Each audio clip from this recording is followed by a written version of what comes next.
تصور کنید حقوق ماهیانه‌تون رو دریافت کردید. تلفن همراهتون ازتون میپرسه که آیا مایلید بودجه بندی ماه پیش رو براتون انجام بده یا خیر.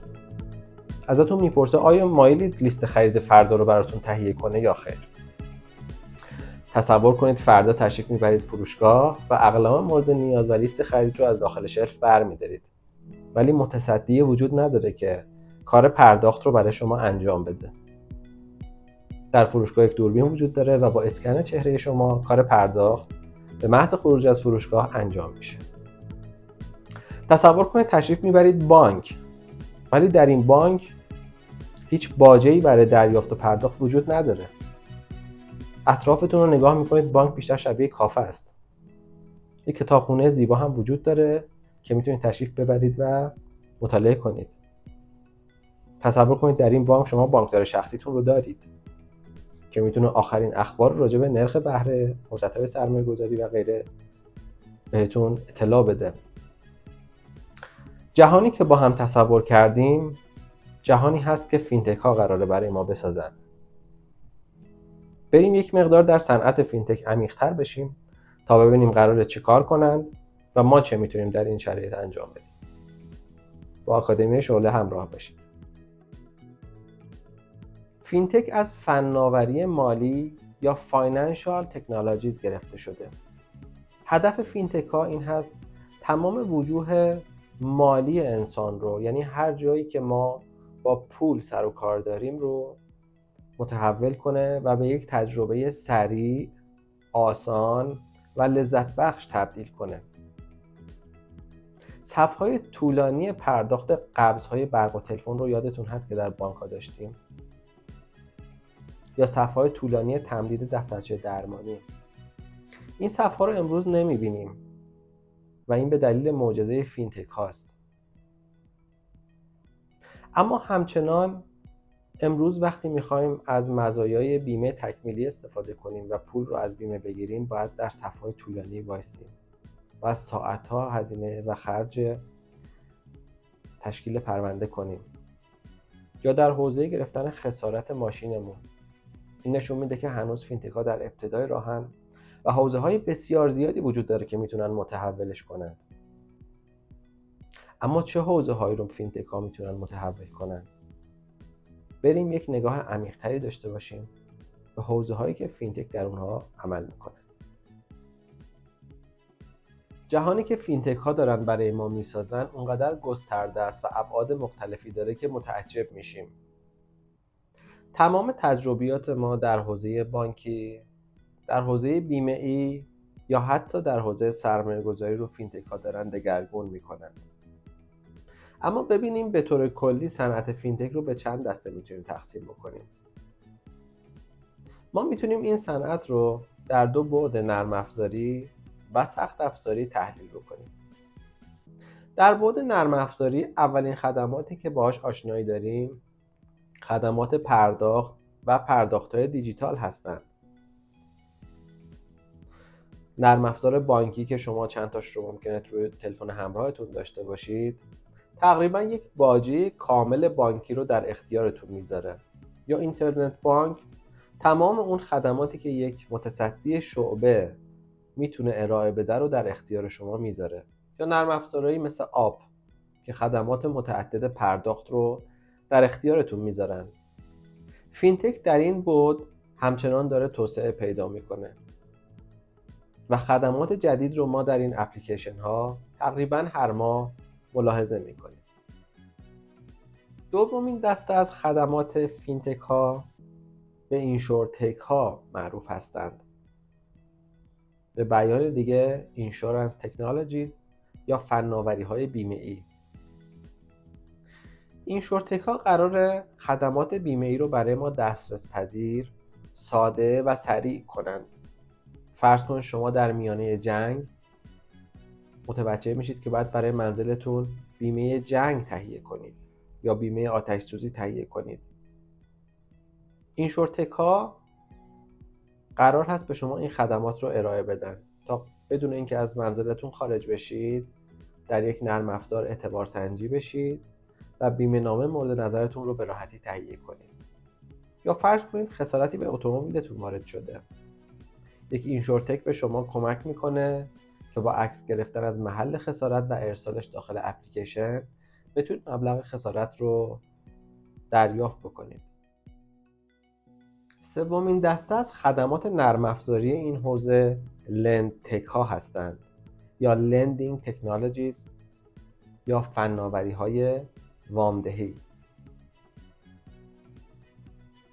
شما در حال حاضر اگر بخواید یک وامی رو از بانک تهیه بکنید، در صف طولانی باید وایستید، زمان زیادی رو باید پول تو حساب بخوابونید و فرآیندهای پیچیده‌ای رو بگذرونید و شرایط وامی هم که دریافت میکنید شاید مناسب شما نباشه. شاید شما به یک وام 3 ماهه نیاز دارید، اما بانک بعد از چند ماه به شما یک وام 1 ساله پرداخت بکنه. آیا افرادی که حاضرن به شما وام 3 ماهه بدن و پول مازاد برای این کار دارن کم هستند؟ خیر. لندتک ها قرار مشکلات این حوزه رو حل کنند. تصور کنید افرادی که پول مازاد دارن و حاضرن با نرخ سود مناسب این پول رو قرض بدن، یک استخر پول تشکیل بدن در چارچوب یک واحد حقوقی و این استخر پول محلی بشه برای تأمین مالی افرادی که به پول نیاز دارن. فرض کنید که افراد بخوان وام بسیار کوتاه مدتی از این استخر پول دریافت بکنند. یا اصلا چرا فقط ریالی نگاه کنیم؟ شاید افرادی مایل باشن که بر حسب کریپتوکارنسی ها یا بر حسب فلزات گرانبها وام بدند. بنابراین لندتک ها قراره این حوزه رو توسعه بدن. چهارمین دسته از شرکت های فینتکی در حوزه سرمایه گذاری به شما کمک میکنند. فناوری هایی که میتونن دیتاهای بسیار گسترده رو ذخیره سازی کنن، تحلیل کنن و خلاصه عملیاتیش رو به شما ارائه بدن. فناوری هایی که میتونن در مدیریت سرمایه به شما کمک کنند.